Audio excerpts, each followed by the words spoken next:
Hi all, welcome to football arena. ഇന്ന് നടന്ന semi final പോരാട്ടത്തിൽ അർജന്റീനയ്ക്ക് വലിയ വെല്ലുവിളി ഉയർത്തും എന്ന് പ്രതീക്ഷിക്കപ്പെട്ട താരമാണ് ജൂഡ് ബെല്ലിംഗ്ഹാം. അദ്ദേഹം നല്ലപോലെ കളിക്കാൻ ശ്രമിച്ചിട്ടുണ്ട്. പക്ഷേ അദ്ദേഹത്തെ കൃത്യമായി പ്രതിരോധിക്കുന്നതിൽ അർജന്റീന വിജയിച്ചു എന്നുള്ളതാണ്. മത്സരത്തിന്റെ അവസാനത്തിലൊന്നും തന്നെ ജൂഡ് ബെല്ലിംഗ്ഹാമോ അതല്ലെങ്കിൽ ഇംഗ്ലീഷ് ടീമോ ചിത്രത്തിൽ പോലും ഇല്ലായിരുന്നു. അത്രയേറെ ആക്രമണങ്ങളാണ് അർജന്റീന മത്സരത്തിന്റെ അവസാന മിനിറ്റുകളിൽ നടത്തിയിട്ടുള്ളത്. ഏതായാലും ഈ മത്സരം പരാജയപ്പെട്ടതിന്റെ ഒരു ദേഷ്യം, ഒരു ഫ്രസ്ട്രേഷൻ അതിപ്പോൾ ജൂഡ് ബെല്ലിംഗ്ഹാം അർജന്റീൻ താരത്തിന്റെ മേൽ തീർത്തിട്ടുണ്ട്. അതിന്റെ ഒരു വീഡിയോ ഇപ്പോൾ പുറത്തേക്ക് വന്നിട്ടുണ്ട്. അതായത് മത്സരം അവസാനിച്ചതിന് ശേഷം അർജന്റീൻ താരങ്ങൾ അവിടെ ആഘോഷിക്കുന്നു. വാലന്റൈൻ ബാർക്കോ അഥവാ അർജന്റീനയുടെ ഒരു യുവതാരമാണ്. അദ്ദേഹവും ആ ആഘോഷങ്ങളിൽ പങ്കുചേരുന്നുണ്ട്. ആ സമയത്താണ് ബെല്ലിംഗ്ഹാം അദ്ദേഹത്തിന്റെ തലക്ക് പിറകിൽ പോയി അടിക്കുന്നത്. അദ്ദേഹത്തിന്റെ തലക്ക് ഒന്ന് കൊട്ടുകയാണ് ചെയ്തിട്ടുള്ളത്. പിന്നീട് അവിടെ ഒരു വാക്ക് തർക്കം ഉണ്ടാകുന്നു. പല താരങ്ങളും ഇടപെട്ടുകൊണ്ട് ആ രംഗം ശാന്തമാക്കുകയാണ് ചെയ്യുന്നത്.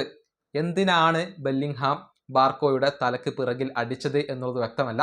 ബാർക്കോ ബെല്ലിംഗ്ഹാമിനെ എന്തെങ്കിലും തരത്തിൽ പ്രകോപിപ്പിച്ചതായിക്കൊണ്ട് ആ ദൃശ്യങ്ങളിൽ നിന്നും വ്യക്തമല്ല. ബാർക്കോ എന്തെങ്കിലും പറഞ്ഞിട്ടുണ്ടോ എന്നുള്ളത് വ്യക്തമല്ല. പക്ഷെ ആ ദൃശ്യങ്ങളിൽ നിന്നും നമുക്ക് മനസ്സിലാകുന്നത് പ്രത്യേകിച്ച് ഒരു പ്രകോപനങ്ങൾ ഒന്നും ഇല്ല.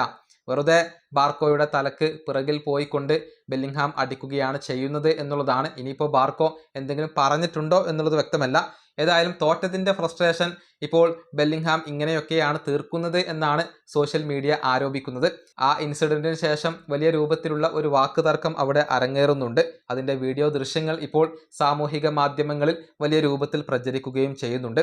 ഏതായാലും തോറ്റത്തിന്റെ ഒരു ദേഷ്യമാണ് ബെല്ലിംഗ്ഹാം അവിടെ കാണിച്ചത് എന്നാണ് ആരാധകരുടെ ഒരു കണ്ടെത്തൽ.